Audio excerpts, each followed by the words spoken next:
ఇంకా దాని గురించే చర్చ. అవును, ప్రజల మనసంతా ఆ ఎర్రటి గ్యాలిలీ నది చుట్టూనే గిర్రున తిరుగుతోంది.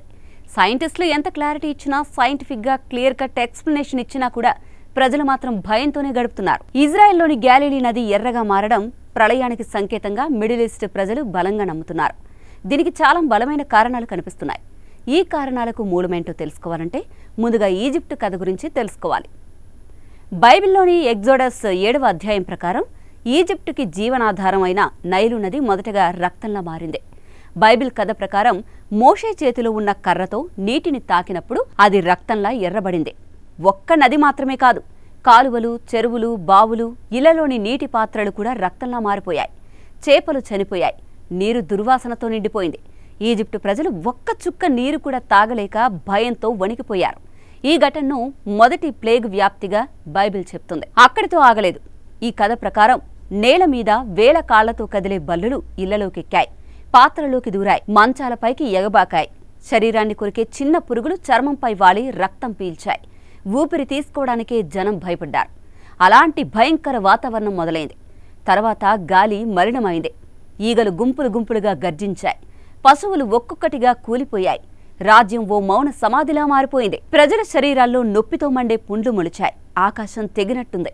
మంచు కాదు, అగ్నితో కలిసి పడిన వడగళ్ల వర్షంతో పొలాలు, చెట్లు, మేడలు చీలిపోయాయి. పంటల చివరి ఆశను కూడా కబళించడానికి మిడతలు మబ్బుల్లా వచ్చేశాయి. పచ్చగా కనిపించినదంతా క్షణాల్లో బూడిద రంగుగా మారిపోయింది. ఆపై వెలుగు వెనక్కి తగ్గింది.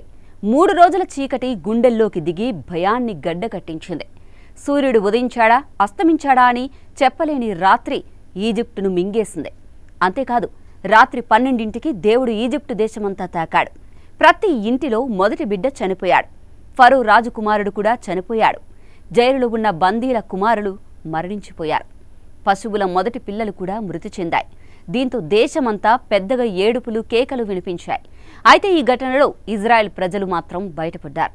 యూదులు ఈజిప్టు నుంచి బయటకు వచ్చిన తర్వాత ఫరో సైన్యం వారిని వెంబడించింది.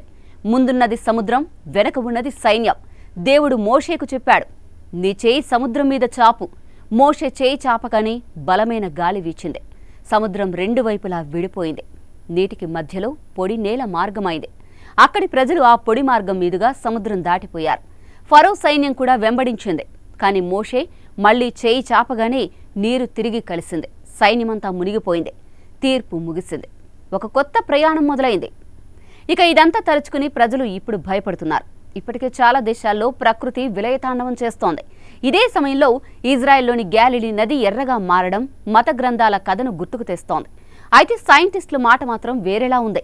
ఇంతకీ సైంటిస్టులు ఏం చెప్పారో నేను గత వీడియోలో మీకు వివరించాను.